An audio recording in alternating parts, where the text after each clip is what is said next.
Bonjour à toutes et à tous, mesdames et messieurs les membres du jury, madame la présidente, cher public. Merci donc à toutes et à tous d'être venus assister à la soutenance de ma thèse « Autisme et neurodiversité, du texte institutionnel à la médiation linguistique ». Pourquoi autisme et neurodiversité? D'abord, l'autisme est un sujet de plus en plus médiatisé dans le champ du handicap, notamment depuis que l'autisme a été nommé grande cause nationale en 2012, ce qui signifie plus de sensibilisation, plus d'action inclusive dans les écoles, en entreprise, pour l'accès à la culture, entre autres choses. Quant à la neurodiversité, c'est un concept qui se fait connaître depuis plus de 20 ans déjà et qui désigne en quelque sorte la coexistence de modes de fonctionnement différents en société, tandis que l'on parle beaucoup de troubles, de handicaps, pour en fait parler de la différence de manière plus générale, et surtout parce qu'on essaye de présenter toute forme de handicap, dont l'autisme, comme une autre manière d'être en société, et pas seulement un ensemble de déficiences. C'est la raison pour laquelle on se met à en parler. Quant à la partie plus linguistique, le texte institutionnel, notamment des recommandations émanant d'associations, d'instances gouvernementales et d'autres organismes impliqués dans le handicap et dans des troubles comme l'autisme, d'un point de vue médical par exemple, sont censés, plus ou moins implicitement, s'inspirer de la réalité neuroscientifique autour du sujet, donc à travers la recherche, mais aussi des actions communiquées en société, notamment à travers les médias, comme la presse en ligne, par exemple. Et de ce fait, il s'agit de savoir si tel ou tel mot ou telle expression comme personne autiste, personne avec autisme ou personne du spectre autistique par exemple, est employé plus ou moins à la même fréquence ou s'il y a des différences plus notoires. Et donc quel équilibre est recherché au final. Et par médiation linguistique, on entend un travail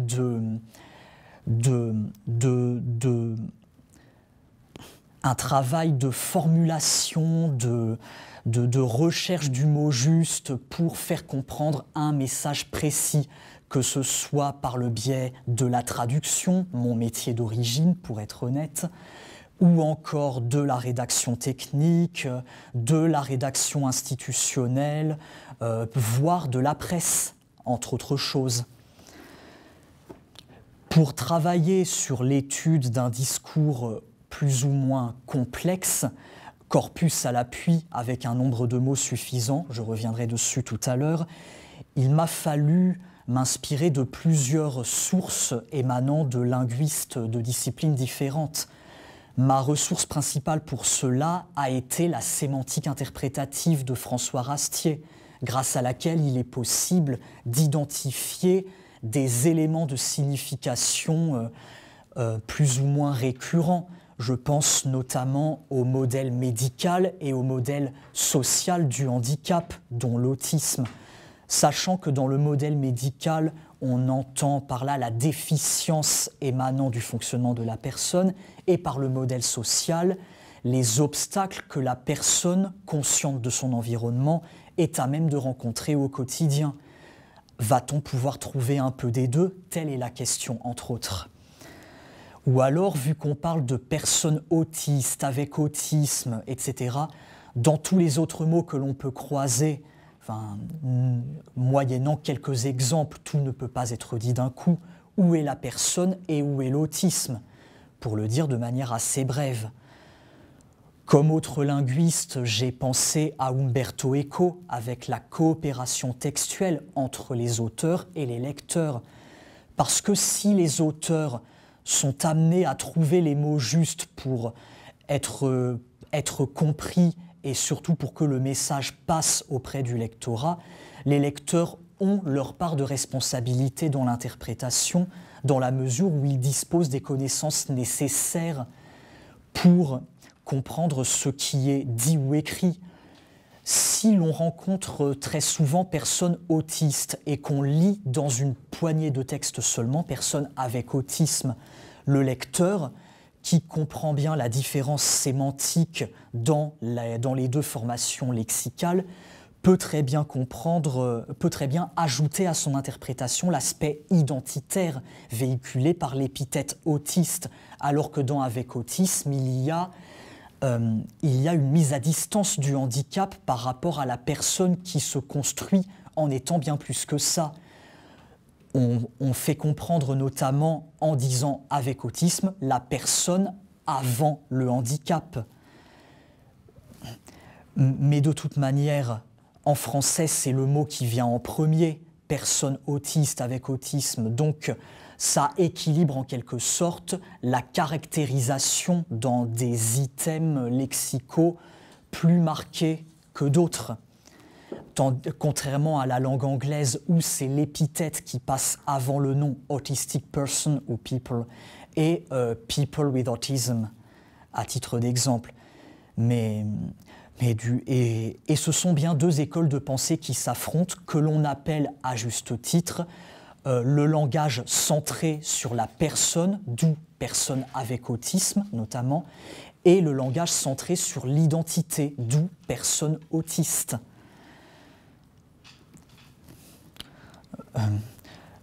Il a fallu, pour présenter ces travaux, un corpus d'1 200 000 mots en tout. Il a été fixé comme règle entre 1 million et 1,5 million pour que ce soit représentatif, soit entre 300 et 500 000 mots par sous-ensemble, puisqu'il y en a 3, texte scientifique, texte journalistique et texte institutionnel. L'idée étant, dans un premier temps, d'identifier les entités lexicales récurrentes comme personne autiste ou avec autisme, atteinte d'autisme, puisque je parlais justement de la personne avant le handicap et l'identité dans atteinte d'autisme, à titre d'exemple, ça fait plus penser à la pathologie qu'est l'autisme. Et puis il y a une entité émergente qui est personne du spectre autistique, pour ne pas parler de troubles. Ce sont autant d'ajustements dans la manière de nommer les personnes, appellation des personnes comme on peut très bien le lire dans quelques sources seulement d'ailleurs, parce que finalement l'autisme revêt plusieurs facettes en société, mais un seul terme ne peut pas embrasser toutes ces facettes à lui seul, ce qui nous amène finalement à accepter une diversité lexicale dans un seul et même objectif qui est de nommer les personnes à leur juste valeur, même si bien sûr il y a une préférence lexicale qui est justement personne autiste, parce qu'aujourd'hui c'est l'identité qui gagne du terrain de plus en plus de nos jours, mais une préférence sémantique finalement, ce n'est pas la domination d'un terme sur tous les autres. Ce sont tout simplement des statistiques et cela n'exclut pas la légitimité de tous les autres termes, puisque des catégories de personnes, en particulier dans la sensibilisation à l'autisme, vont revendiquer personnes autistes comme les personnes elles-mêmes autistes qui ont grandi avec et qui avancent ayant leurs propres conditions, et les familles qui justement considèrent l'autisme de leurs enfants de plus en plus comme faisant partie d'eux-mêmes, après les avoir connus comme une pathologie, un handicap, une différence. C'est tout un continuum au final. Tandis que les professionnels de la santé et de l'éducation, eux, seront plus à même de dire la personne avant le handicap, d'où personne avec autisme. On a pu le lire, entre autres, dans une étude réalisée en langue anglaise, dirigée par un certain Lorcan Kenny, qui est engagé dans la cause de l'autisme en tant que chercheur. Et en langue française, cela gagnerait justement à être connu, d'où mes travaux à ce sujet. Et puis, cela a permis d'identifier plusieurs stratégies communicatives dans la sensibilisation à l'autisme, comme par exemple la modalisation, ce que l'on peut appeler en linguistique du corpus des marqueurs d'incertitude, ou en anglais des hedges, comparés aux marqueurs de certitude ou boosters en anglais. Donc marqueurs d'incertitude comme souvent, parfois, ou l'emploi du conditionnel dans la présentation des travaux par les chercheurs, ce qui est une manière de ne pas trop s'avancer sur les observations que l'on a tirées des travaux. Et c'est justement le cas quand on dit que les personnes autistes éprouvent souvent, à titre d'exemple, des difficultés à exprimer leurs émotions, ou les personnes autistes peuvent faire preuve d'une concentration élevée dans leur domaine de prédilection, au travail par exemple. C'est justement l'auxiliaire pouvoir qui semble, corpus à l'appui, être le plus employé dans les travaux que j'ai pu mener, beaucoup plus que les autres modalisateurs que j'ai pu observer, comme souvent, parfois, ou alors le pronom certain, certaines personnes, entre autres. Parce que finalement, des mots comme certains, parfois, ou au contraire, toujours, jamais, pour parler de marqueurs de certitude, risquent encore de figer la façon de fonctionner d'une population en général constituée de personnes ayant leur propre parcours. Parce que chaque personne, justement, est unique. D'où, justement, le terme relativement récent de trouble du spectre de l'autisme, qui remonte à 2013 et 2016 pour la traduction française. Alors que le modalisateur pouvoir met plus en évidence les traits communs d'une population en général, comme les personnes autistes, tout en laissant une marge d'ouverture dans le fonctionnement d'une personne parmi d'autres. Si l'on généralisait en disant que les personnes autistes sont très concentrées dans leur travail, sont toujours loyales, fidèles envers leur employeur, exemple inventé comme phrase, simplement pour la manière de construire, le jour où une personne dans une entreprise n'arrive plus à se concentrer, qu'est-ce qui se passe? On peut perdre toute crédibilité après avoir, comme on dirait en langue courante, vendu du rêve. Il risque d'y avoir des déceptions. Donc finalement, le fait de pouvoir ou ne pas pouvoir, ce que ça veut dire implicitement, signifie qu'on peut fonctionner différemment d'un jour sur l'autre et même évoluer. Et puis, dans un deuxième temps, après une étude quantitative, celle que je viens de mentionner, j'ai pu procéder à une étude qualitative. La question de savoir notamment où est la personne et où est l'autisme. Je pense par exemple à une maman qui témoigne dans la presse de la scolarisation de son enfant, dans un article que j'ai lu dans le journal 20 minutes de mémoire. Elle explique aux journalistes « il supporte la collectivité, mais elle l'épuise ». Il y a lieu, d'une certaine manière, d'y voir ce qu'on appellerait un métatexte, c'est-à-dire d'établir des équivalences avec les mots que l'on croise au fil des textes, au fil du discours en général.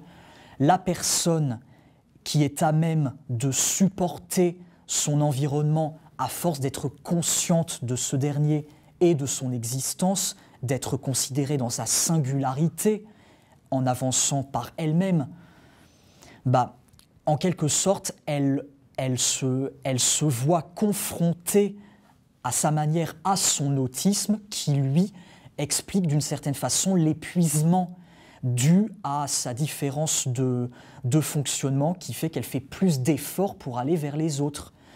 C'est un exemple qui fait partie des plus représentatifs que j'ai trouvé, car la personne est aussi bien traduite, en d'autres mots, que l'autisme. Donc la personne autiste est retrouvée dans toute son entièreté, pour le dire d'une manière assez brève.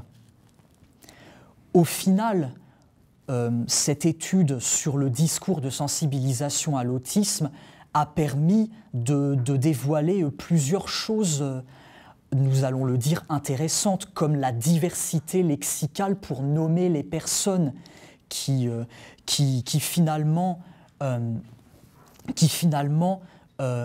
est indissociable du trouble du spectre de l'autisme, puisque un spectre constitué de personnes et de profils différents les uns des autres suppose que l'on parle des personnes avec des mots différents et même des profils différents, même si dans la terminologie officielle, on voudrait dire trouble du spectre de l'autisme et ne plus parler de profils distincts comme le syndrome d'Asperger, qui est une forme d'autisme parmi d'autres et qui suppose une très forte conscience du monde autour de soi et de la manière d'interagir avec les autres, là où des formes d'autisme plus sévères supposent plus de déficience.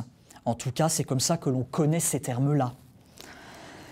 On va finalement continuer à dire syndrome d'Asperger, autisme sévère, etc., même dans la recherche et dans la presse, et même les recommandations institutionnelles, parce que j'ai pu lire syndrome d'Asperger plus fréquemment que le spectre de l'autisme à plusieurs égards.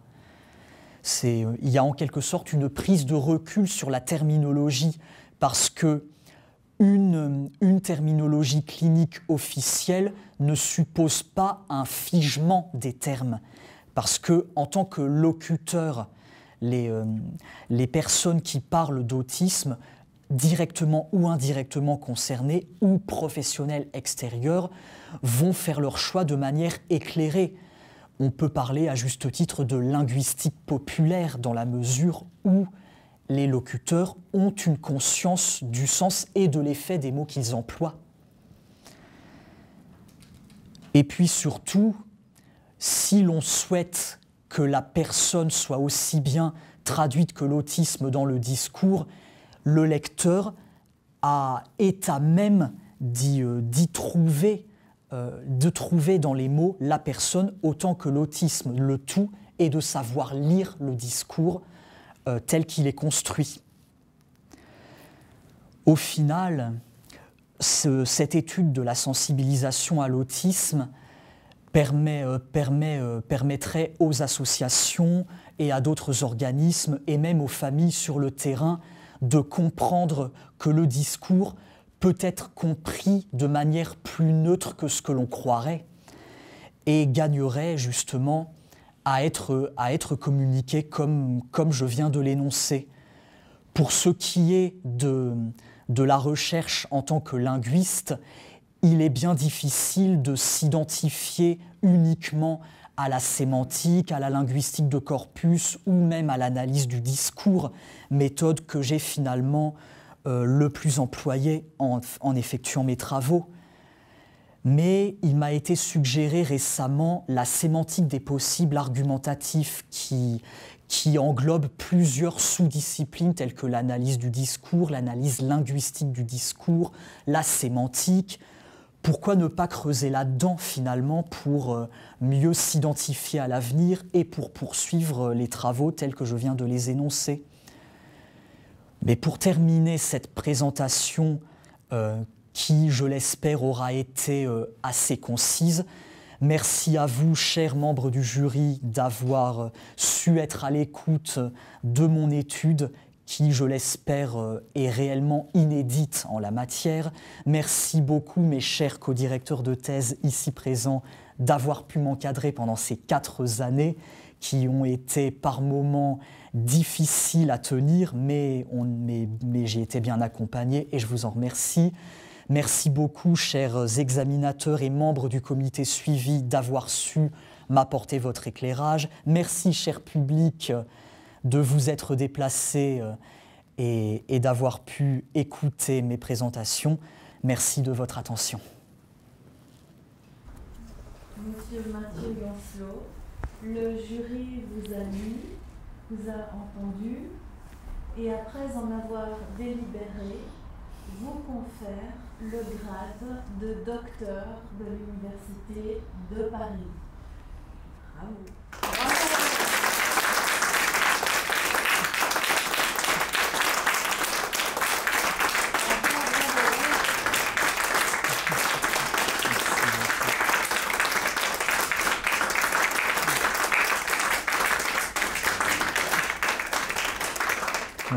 Madame la Présidente, Mesdames et Messieurs les membres du jury, cher public, merci encore de vous être déplacés pour assister à ma soutenance. Eh bien, pour être bref, nous n'avons plus qu'à fêter ce moment.